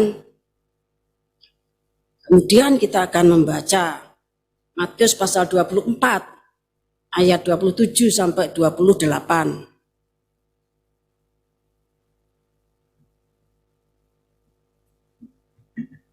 Sebab sama seperti kilat memancar dari sebelah timur dan melontarkan cahayanya sampai ke barat, demikian pula lah kelak kedatangan Anak Manusia. Di mana ada bangkai, di situ burung nasar berkerumun. Ya, nanti kedatangan Anak Manusia itu, ya seperti kilat memancar dari timur ke barat, ya kemudian malaikatnya mengambil orang pilihan dari keempat penjuru bumi. Dibawa kemana? Orang-orang berkata, di mana ada bangkai, di situ burung nasar berkerumun. Bangkai itu siapa? Bangkai itu ya Tuhan Yesus yang mati, bangkit, ya. Kemudian kembali ke surga, duduk di sebelah kanan Allah Bapa sebagai imam besar, dan dia sudah mulai menjadi raja, ya. Dan bangsa-bangsa sudah marah juga. Karena Tuhan itu artinya berbicara tentang Tuhan Yesus Kristus, itu berbicara tentang salib, ya. Kalau dalam bahasa Jawa, ya dene ayat 28, di mana ada bangkai di situ burung nasar berkerumun. Dene ngendi ana batang itu bangkai, iya ing kono bakal kekrompolane manuk Garuda, ya manuk Garuda itu Allah Bapa. Tadi Ulangan 32 ayat 9 tadi, Yeskiel 1 ayat 10, Wahyu pasal 4 ayat 5-6 ya. Jadi Tuhan Yesus itu manuk Garuda. Malaikat Garuda itu ya hamba manusia utusan, tapi muncul dari negeri burung Garuda ya, yang akan melaksanakan keputusan Tuhan. Dia perlu dididik untuk memahami the beginning. Dia perlu dididik untuk memahami the end. The end yang lebih the end lagi, the end banget ya. The beginning banget sampai ke sana. Nah, pemangis Tuhan itu harus dijalani di dalam tubuh, bukan darah daging. Nanti ketika tugasnya itu sudah selesai, dia akan turun. Wujudnya Wahyu pasal 10 ya. Wujudnya Wahyu pasal 10. Nah, pemangis Tuhan untuk melakukan perkara-perkara besar ya, itu dia harus menanggung banyak penderitaan, 9 penderitaan salib. Tadi digambarkan oleh Pak Song Leader Roma 8 ayat 35-37. Setiap hari menjadi domba sembelihan, setiap hari terancam maut. Ada siksaan, aniaya, penindasan, kesesakan, kelaparan, ketelanjangan. Ketelanjangan tuh kadang-kadang kita ini diizinkan dipermalukan, ditelanjangi, dipermalukan. Tapi siapa bisa orang dipermalukan, apalagi kalau berhalanya perasaan. Dipermalukan begitu lebih baik ya mundur. Tapi kalau orang tidak ingin terlepas dari kasih Kristus, dipermalukan pun kurang masalah ya. Ditindas tidak apa-apa, tidak murtad saya, tetap cinta Tuhan ya. Dianiaya, di sini tidak ada yang saling menganiaya ya. Mungkin perkataan, mungkin tulisan di medsos ya, ora masalah. Mengalami kesesakan, ekonomi dan lain-lain, tidak masalah. Terancam pedang, ada ancaman, tidak apa-apa. Kita semakin menempel sama Kristus. Kalau kamu disuruh korban tiap hari menjadi domba sembelihan, ya kalau pemenang lebih dari pemenang, ya GPA, tidak apa-apa ya. Terancam maut sepanjang waktu, tidak masalah. Nah, itulah yang dilakukan oleh malaikat Garuda. Dia menyerahkan nyawanya sampai ke dalam maut ya. Kesengsaraan itu diabaikan, melakukan tugasnya Tuhan sampai berdarah-darah, terus berjalan di dalam jalan salib, mengikuti jalurnya Tuhan, mengikuti kemana saja anak domba pergi, tidak masalah. Tidak akan murtad, tidak akan pergi karena apapun ya. Kalau waktunya pergi ya pergi, kalau waktunya belum pergi ya Bapak kasih Tuhan. Nah, itu didikan Tuhan kepada malaikat Garuda. Didikannya super ketat. Kalau disuruh pergi tidak mau pergi, didatangkan bopo pentung ya. Didatangkan bopo pentung. Itu ada tentang pentung di dalam Alkitab Ayub itu. Maka pentungnya Tuhan itu setiap saat mendatangi Ayub. Didatangkannya bopo pentung, tidak mau berangkat sekolah, didatangkan bopo pentung, tidak mau latihan, didatangkan bopo pentung. Bapak yang kasih Tuhan. Sehingga dia menjadikan kesengsaraan itu makanan, kesengsaraan itu kesukaan, kesengsaraan itu sesuatu yang diagungkan, abaikan, jalan terus melayani Tuhan. Bapak yang kasih Tuhan. Nah, karena bahkan puncaknya menyerahkan dirinya sampai ke dalam maut. Bukan disalib, kalau disalib itu Tuhan Yesus, tapi untuk belajar memahami the beginning, untuk memahami the end. Kalau di bumi tidak bisa baca Alkitab yang kedua. Bukan Alkitab kedua itu bukan Injil lain, itu Alkitab di bumi itu ada Alkitab pertama, Alkitab kedua itu adanya di surga. Kalau nanti kita masuk ke sana baru bisa baca. Ya. Tetapi sebagai tubuh, saya ini mendapatkan sedikit-sedikit apa yang dimakan kepala itu lewat mulut. Kan kemudian tidak disimpan di di pipi kayak ketek. Kan masuk leher, ya terus dicerna. Kemudian dibagikan ke seluruh tubuh. Ya. Hubungan tubuh kepala itu seperti itu. Akan kasih Tuhan, ya. Prosesnya sangat berat. Kita akan membaca Yesaya pasal 52.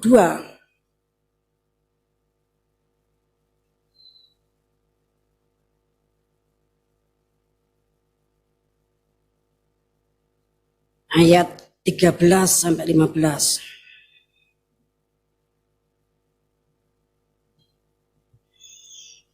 Hamba Tuhan yang menderita. Sesungguhnya hambaku akan berhasil, ia akan ditinggikan, disanjung dan dimuliakan.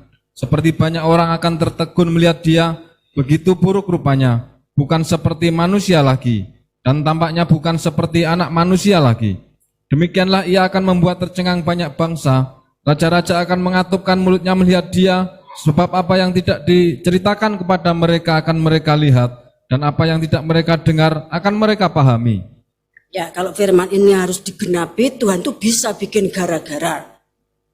Supaya Tuhan Yesus itu menggenapi ayat-ayat ini jelas. Itu pertama-tama menunjuk kepada Tuhan Yesus Kristus, Sang Maha Garuda. Ya, seperti Injil Matius, Markus, Lukas, Yohanes.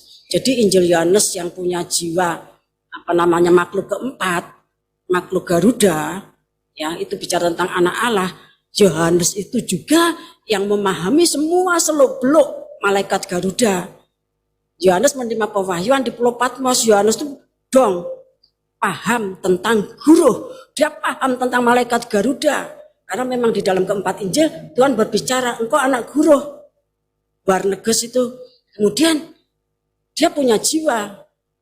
Injil yang ditulisnya itu punya jiwa makhluk keempat. Blegernya manusia, mukanya muka Garuda yang sedang di dalam Wahyu 4 ayat 6 tadi, Garuda yang sedang mabur. Kalau di tempat lain-lain kan Garudanya diam, dalam Wahyu pasal 4 Garudanya sedang mabur. Terima kasih Tuhan, ya. Jadi untuk membuat malaikat Garuda itu buruk rupanya, tidak seperti manusia, bukan seperti anak manusia. Ya, Bang Tuhan. Tuhan tuh bisa bikin gara-gara. Ya.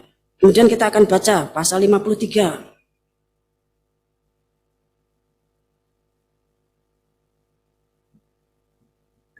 Ayat 1 sampai 3.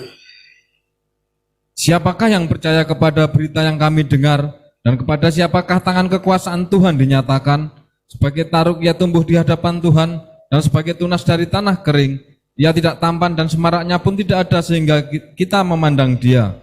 Dan rupa pun tidak sehingga kita menginginkannya.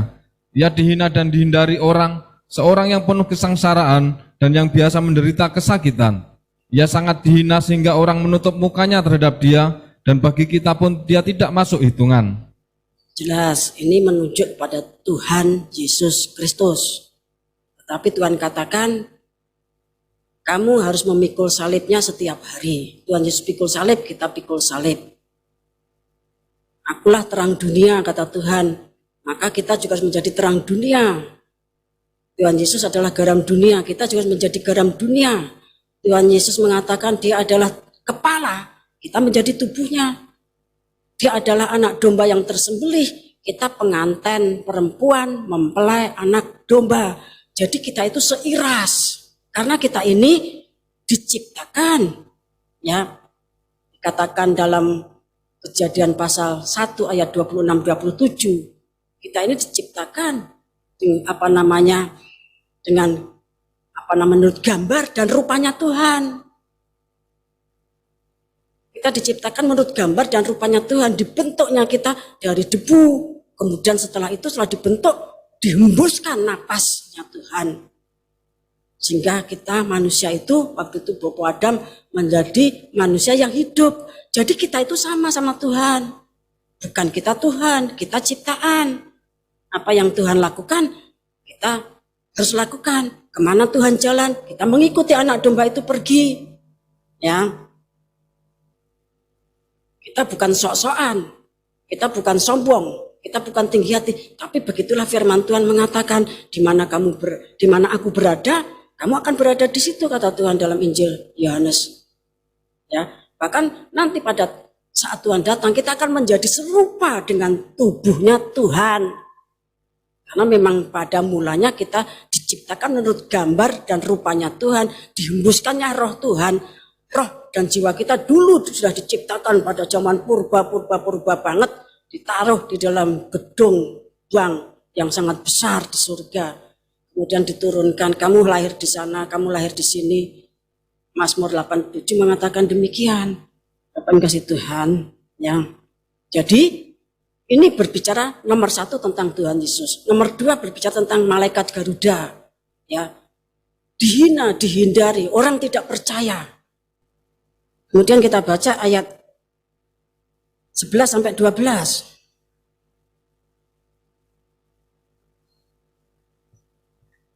Sesudah kesusahan jiwanya, ia akan melihat terang dan menjadi puas, dan hambaku itu sebagai orang yang benar akan membenarkan banyak orang oleh hikmatnya, dan kejahatan mereka dia pikul. Nah, hambaku itu ya akan menyelamatkan banyak jiwa. Ayat 12. Sebab itu aku akan membagikan kepadanya orang-orang besar sebagai rampasan, dan ia akan memperoleh orang-orang kuat sebagai jarahan, yaitu sebagai ganti karena ia telah menyerahkan nyawanya ke dalam maut. Ya, terima kasih.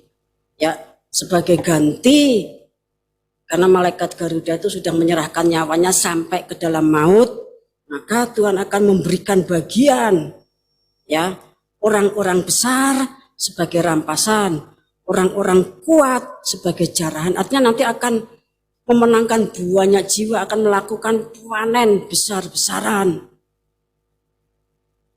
setelah kematiannya.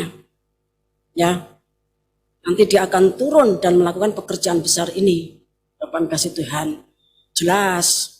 Ya, saya ulangi berkali-kali supaya saudara tidak menjadi salah. Ini menunjuk pertama-tama kepada Tuhan Yesus. Injil Yohanes mengatakan, kalau aku ditinggikan, aku akan menarik banyak orang. Kalau salib itu ditinggikan, itu akan menyelamatkan banyak orang. Ya, nah demikian juga malaikat Garuda ini, karena dia menyerahkan ya nyawanya sampai ke dalam maut. Apa yang kasih Tuhan? Maka Tuhan memberikan orang besar, orang kuat sebagai jarahan dan sebagai rampasan. Ya, minggu depan, ya 29 Agustus tahun 2021, saya akan berbicara tentang panen raya final dan kebangkitan Guruh dari Indonesia. Ya, jadi panen raya final, ada panen raya perdana, ya, yang diucapkan Tuhan dalam Yohanes pasal 4 itu. Kamu berkata 4 bulan lagi panen, tapi aku berkata sekarang itu padi sudah menguning. Karena sebentar lagi kita, para rasul tadi masuk KPR, panen 3.000 jiwa sekali khotbah. Kemudian bertambah menjadi 5.000. Ya, kemudian terus berkembang sampai akhirnya kepada bangsa-bangsa. Ada panen perdana, ada panen pertengahan, ada panen abad sekian, panen abad sekian, panen abad sekian. Ya, setiap kali ada malaikat yang turun ke kolam, maka apapun penyakitnya sembuh, terjadi satu kegerakan. Nah, kita ini sedang menyongsong panen raya final. Itu merupakan kebangkitan Guruh dari Indonesia. Semoga Tuhan memberkati. Tuhan Yesus Kristus, Raja, hamba, anak manusia, dan Allah sendiri. Engkaulah makhluk yang bermuka singa, anak lembu, muka manusia, dan muka burung Garuda. Engkau yang memilih kami semuanya sejak dunia belum dijadikan. Dan Engkau yang memanggil kami, menetapkan kami untuk menjadi hamba-Mu sebelum dikandung, bahkan di dalam kandungan bunda kami masing-masing. Dan Engkau memperlengkapi kami dengan pengajaran firman Allah, Roh Kudus, hikmat dan makrifat untuk melakukan pekerjaan besar di muka bumi. Bahkan Injil Yohanes pasal 14 ayat 12 mengatakan, kami yang percaya akan melakukan pekerjaan besar, lebih besar yang dilakukan Tuhan Yesus, karena Tuhan Yesus kembali kepada Bapa. Oleh sebab itu Tuhan, tolonglah kami. Engkau berkata kami akan melakukan pekerjaan besar, tapi lihatlah kondisi kami, tidak lebih dari budak-budak Mesir yang hidup dalam kesengsaraan. Kami dilahirkan di palungan, berlilitkan kain lampin, melayani dalam kesengsaraan. Rumah kami hanyalah rumah bambu. Kami tidak memiliki harta, karena kami hanya pengembara yang dunia mau mampir ngombe. Kami sedang dalam perjalanan kembali ke surga tanah air kami, dan kami hidup pada detik-detik terakhir bumi yang sedang dipamungkas. Dan Tuhan mengatakan supaya kami tidak mengasihi bumi dan seisinya, karena kalau kami mengasihi bumi dan seisinya, maka kasih Bapa itu tidak ada di dalam kita. Tuhan Yesus tidak punya tempat untuk meletakkan kepalanya. Engkau miskin untuk memberikan teladan bahwa kami di bumi ini bukan untuk mencari harta.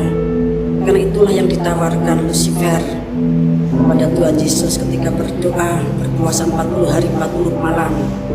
Kenikmatan daging, makan, minum, seks, kenikmatan dalam perasaan, kenikmatan di dalam harta, kemegahan dunia. Dan Rasul Yakobus mengatakan pada hari-hari terakhir, hari-hari yang dipamungkas, supaya kita tidak mengumpulkan harta di bumi yang sebentar dibakar.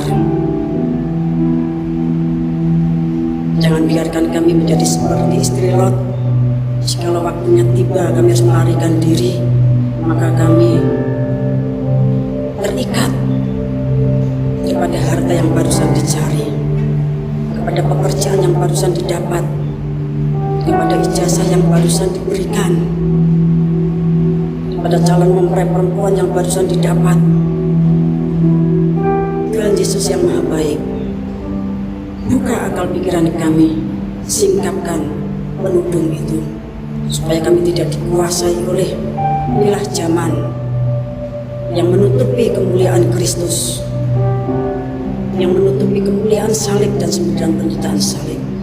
Singkapkan, singkapkan, singkapkan, supaya kami bisa melihat bahwa 9 penderitaan salib itu adalah suatu kemuliaan surgawi yang nilainya tidak bisa ditukar seisi dunia.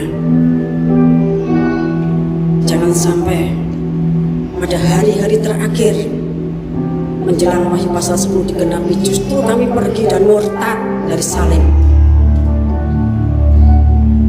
yang sudah kami pikul selama bertahun-tahun, belasan tahun, puluhan tahun. Kasihani kami, tolong kami. Tuhan Yesus Maha Baik. Yerusalem, bait Allah yang dibangun oleh Zerubbabel, Ezra, Nehemia, Haje, Zakaria, yang direnovasi menjadi lebih besar, lebih megah, lebih indah oleh Herodes, yang dipertahankan oleh mahkamah agama orang-orang Yahudi. Mereka cuma menikmati 6 tahun. Tahun 70 Masehi dihancurkan dan mereka terserak oleh perang Bar Kokhba tahun 135 Masehi, dan mereka baru kembali 14 Mei tahun 1948. Bila apa yang terjadi atas Israel bukan cuma ketika mereka di padang gurun, tetapi Israel dalam perjalanan sejarah 2000 tahun ini juga menjadi pelajaran bagi kami yang hidup pada akhir zaman, supaya kami tidak menginginkan hal-hal yang jahat, supaya kami tidak melakukan penyembahan berhala seperti yang dilakukan mereka selagi perintah membangun tabernakel diterima Musa dan orang Israel menyembah patung emas. Kasihani kami, lepaskan kami. Kami memang kecil dan kami berada di tempat ini sudah bertahun-tahun, sudah belasan tahun, puluhan tahun, tetapi kondisi kami seperti Yesaya 5:23, bukan seperti manusia. Keluarga kami yang di seberang mengatakan kita ini kere. Keluarga kami yang memiliki harta mengatakan kita ini bukan apa-apa, orang kaya menungso, kok orang di pikiran, kok tidak punya kreativitas, kok tidak belajar untuk beranjak pergi dari tempat sengsara seperti itu. Tuhan Yesus, tolonglah kami, tambahkanlah iman, harap dan kasih kami kepada Tuhan. Berikan roh yang teguh, bila kami tegak tercacat, karena kami hanyalah zaitun liar yang dicampurkan pada batang zaitun asli. Kami menjadi tegak tercacat karena punya iman, dan kami dipilih oleh Roh Kudus. Jikalau kami menjadi tidak punya iman, maka seperti zaitun liar yang dipangkas ulang dan dicampakkan. Tuhan, kasihanilah kami, kami kecil, penderitaan kami bertubi-tubi. Jikalau Tuhan tidak menolong kami, kami ini akan habis binasa, menghadapi olokan-olokan yang tiada taranya. Bapa di dalam surga, Engkau tahu isi hati kami yang paling dalam. Engkau tahu otak kami yang paling dalam. Engkau tahu batin kami, hati nurani kami. Kami mencintai Tuhan, dan salib yang kami pikul terlalu berat, dan kami diolok-olok oleh semua orang yang menonton kami. Kasihanilah kami, tambahkan iman, harap dan kasih kami kepada Tuhan. Kasihanilah kami, ya Tuhan. Berikan kekuatan, tambahkan iman, harap kasih kami untuk bertekun sampai Wahyu pasal 10 digenapi. Terima kasih.